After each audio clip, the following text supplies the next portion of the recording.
ಅದೂ ಇದೆ. ಅದು ನಿಮಗೆ ಗೊತ್ತಲ್ಲ, ಹಿಂದೆ ಎಲ್ಲ ಇದು ಯಾವ್ಯಾವ್ದ್ರ ಕಡೆಯಿಂದ ಸಮಾವೇಶ ಆಯಿತು, ಯಾವ ಹೆಸರು ಮ್ಯಾಗ ಆಗಬೇಕಿತ್ತು, ಯಾವ ಹೆಸರಿಗೆ ಬಂತು, ಇದಕ್ಕೆಲ್ಲ ವಿಶ್ಲೇಷಣೆ ಮಾಡ್ಕೋತ ಹೋದರೆ ಭಾಳ ದೊಡ್ಡದು ಡಿಬೇಟ್ ಆಗುತ್ತೆ. ಅದು ನಾವು ಕಾಂಗ್ರೆಸ್ನವರಿಗೆ ಬಿಡ್ತೀವಿ. ಮತ್ತು ಈಗೇನು ಇದು ಶುರುವಾಗಿದೆ, ಇದು ನಿನ್ನೆ ಹೇಳಿಲ್ವಾ ಇವರು DCM ಅವರು ಪರಮೇಶ್ವರು, ಯಾರ್ಯಾರು ಏನೇನು ಅವರೇ ಮಾಡಿಲ್ರಿ ನಮಗೇನು ಅದು ಇದು ಅಂತೇಳಿ.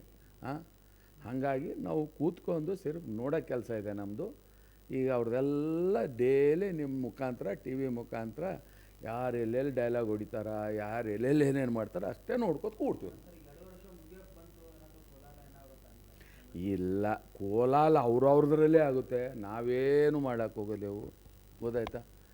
ಮತ್ತು ಇವತ್ತು ಅವ್ರದ್ದು ಶಾಸಕರದ್ದು ಹೇಳಿಕೆಗಳು ಇನ್ನೊಂದು ನೋಡಿದರೆ ಎಲ್ಲೋ ಒಂದು ಕಡೆ ಕಾಂಗ್ರೆಸ್ನಲ್ಲಿ ಸಿಕ್ಕಾಪಟ್ಟೆ ಅಸಮಾಧಾನ ಇದೆ, ಡೆವಲಪ್ಮೆಂಟ್ ವರ್ಕ್ ಆಗ್ತಾಯಿಲ್ಲ.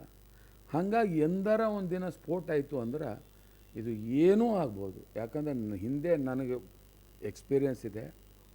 ನಾವು ಕೋಲ್ಯೂಷನ್ ಸರ್ಕಾರ ಮಾಡುವಾಗ ಹಿಂಗೆ ನೀವು TVದವ್ರು ಹೊಡಿತಿದ್ರಿ, ಸರ್ಕಾರ ಬಿದ್ದೋಯ್ತದ. ನನಗೆ ಅನ್ನಿಸ್ತೈತೆ, ಏನು ರೀ ಅದು ಹೆಂಗ್ರಿ ಆಗುತ್ತೆ, 10 ಜನ ಹೋಗ್ಬೋದು, 8 ಜನ ಹೋಗ್ಬೋದು, 20 ಜನ ಹೆಂಗ್ರಿ ಹೋಗ್ತಾರಂದು ಒಂದೇ ರಾತ್ರಿ ಹೋಗಿ 20 ಜನ ಬಾಂಬೆದೆ ಕುಂತರು.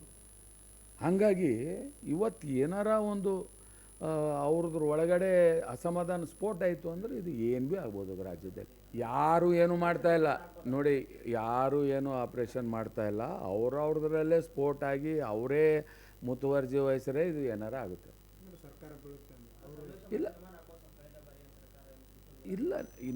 ನಾನೇ ಹೇಳ್ದಲ್ಲ, ನಾವೇ ಅನ್ನಿಸ್ತಿತ್ತು ಹಿಂಗೆ ಹೋಗಲ್ಲ ಅಂತೇಳಿ, ಒಂದೇ ದಿನ ಹೋಗಿ ಕುಂತರು. ಹಂಗಾಗಿ ಏನು ಭೀ ಆಗ್ಬೋದು, ಆದ್ರೆ ಆಗ್ಬೋದು, ಅದರಲ್ಲೇನು ಬೇರೆ ಮಾತಿಲ್ಲ. ನಿನ್ನೆ ಅವರೇ ತೋರಿಸ್ಕೊಟ್ರು ಇನ್ನೂ JDS ಎಷ್ಟು ಶಕ್ತಿವತ್ತಿದೆ, ದೇವೇಗೌಡರು ಇನ್ನೂ ಎಷ್ಟು ಶಕ್ತಿವತ್ತು ಇದಾರ ಎಂಬ ನಿಟ್ಟಿನಲ್ಲಿ ನಾವು ತೋರಿಸ್ಕೊಟ್ಟಿಲ್ಲ, ಇದು ಕಾಂಗ್ರೆಸ್ನವರೇ ತೋರಿಸ್ಕೊಟ್ರು. ಇದು ಯಾಕೆ ಹೇಳ್ತಾ ಇದ್ದೀನಿ ಅಂತಂದರೆ, ಇವತ್ತು ಇಡೀ ಕಾಂಗ್ರೆಸ್ಸು ಹಾಸನಲ್ಲಿ ಹೋಗಿ ಶಕ್ತಿ ಪ್ರದರ್ಶನ ಮಾಡಿದಾರಲ್ಲ, ಅವೆಲ್ಲ ನಮ್ಮ ಮಂದಿನೇ, ಗೊತ್ತಾಯ್ತಾ. ಅದರಲ್ಲಿ ಏನು ನಮಗೆ ಸಮಸ್ಯೆ ಇಲ್ಲ, ಗೊತ್ತಾಯ್ತ. ಹಾಸನ ಜನ ಎಲ್ಲರಿಗೆ ಏನದಲ್ಲ ಆತ್ಮೀಯತೆ ನಿಂದು ಬರ್ಮಾಡ್ಕೋತಾರ. ಮತ್ತು ಸಮಯ ಬಂದಾಗ ಎಲ್ಲಿ ಹೋಗಬೇಕು ಅಲ್ಲೇ ಹೋಗ್ತಾರೆ. ಮತ್ತು ನಾನು ನೋಡ್ದಂಗೆ ನಿನ್ನೆ ಕೆಲವು ಜನರದೆಲ್ಲ ಲೀಡ್ರಿಗೋದು ಮಾತು ಕೇಳಿದೆ ನಾನು. ಇವತ್ತು ರಾಜ್ಯದಲ್ಲಿ ಇಷ್ಟೊಂದು ಮೊನ್ನೆ ಆ ಸೈಕ್ಲೋನ್ ಎಫೆಕ್ಟ್ನಿಂದ ಇಡೀ ಬೆಂಗಳೂರು ನೀರಿನಲ್ಲಿ ತತ್ತರಿಸೋಯ್ತು. ರಾಜ್ಯದ ರೈತರು ಇವತ್ತು ಕಂಗಾಲಾಗಿದ್ದಾರೆ. ಜನಕಲ್ಯಾಣ ಸಮಾವೇಶ ಅಂಥೇಳಿ ಇಟ್ಕೊಂಡು ಜನ ಕಲ್ಯಾಣದ ಒಂದರ ಮಾತಾಡಿದ್ರೇನಪ್ಪ ನೀವು. ರೈತರ ಪರವಾಗಿ ಇಷ್ಟೊಂದು ದೊಡ್ಡ ಪ್ರಮಾಣದಲ್ಲಿ 3ಕ್ಕೆ 3 ಸೀಟ್ ಗೆಲ್ಲಿಸಿ ನಿಮಗೆ ಕೊಟ್ಟಿದ್ದಾರ. ಒಂದರ ಖುಷಿ ಮಾತು ರೈತರಿಗೆ ಹೇಳಿದ್ರೇನಪ್ಪ ನಿನ್ನೆ ನೀವು. ದೇವೇಗೌಡರು ಕುಟುಂಬ ಬಿಟ್ಟರೆ ಕಾಂಗ್ರೆಸ್ನವ್ರಿಗೆ ಏನು ಡೆವಲಪ್ಮೆಂಟ್ ಬೇಕಾಗಿಲ್ಲ.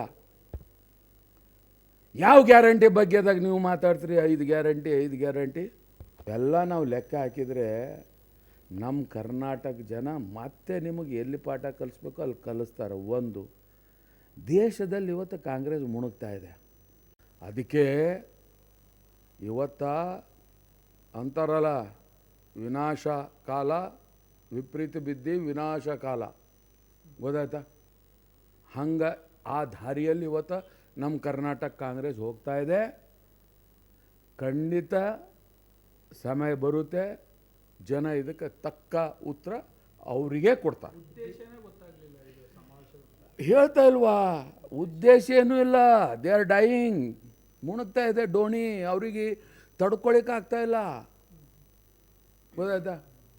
ಕುಮಾರಸ್ವಾಮಿ ಅವರು ದೊಡ್ಡ ಪ್ರಮಾಣದಲ್ಲಿ ಉದ್ಯೋಗ ಮೇಳ ಮಾಡಿದ್ರು, ಇವತ್ತು ಕೇಂದ್ರದ ಸಚಿವರಾಗಿ ಕೆಲಸ ಮಾಡ್ತಾ ಇದ್ದಾರ. ಹಾಗಾಗಿ ಇವತ್ತು ಕಾಂಗ್ರೆಸ್ಸು ಅವರೇ ತೋರಿಸ್ಕೊಡ್ತಾ ಇದ್ದಾರೆ, ಇವೆಲ್ಲ ಮಾಡಿ ಎಷ್ಟು ನಾವು ಹೆಂಗೆ ಮುಣಗ್ತಾ ಇದ್ದೀವಿ ಹೆಂಗೆ ಮೀನು ಹೊರಗೆ ತೆಗೆದ್ರೆ ಚಡ್ಪುಡಿಸ್ತದಲ್ಲ ಹಂಗೆ ಇವ್ರು ಚಡ್ಪುಡಿಸ್ಲತ್ತಾರೆ ಇವ್ರು. ಹೌದೇನು? ಎಲ್ಲರೂ ಆರಾಮಾಗಿ ಶಕ್ತಿ ಇದೆ, ಎಲ್ಲ ಇದೆ, ಆರಾಮಾಗಿ ಜನರ ಪರವಾಗಿ ದಿನನಿತ್ಯ ಒಂದೊಂದು ಹೊಸದು ಕಾರ್ಯಕ್ರಮ ಮಾಡ್ಕೋತ ಓಡಾಡ್ರೆ ಆಗಲ್ವಾ? If you like this video ಬೇಗ ಲೈಕ್ ಮಾಡಿ, ಕಾಮೆಂಟ್ ಮಾಡಿ, ಶೇರ್ ಮಾಡಿ ಹಾಗೂ ಯೋಯೋ ಟಿವಿ ಕನ್ನಡವನ್ನು ಸಬ್ಸ್ಕ್ರೈಬ್ ಮಾಡಿ.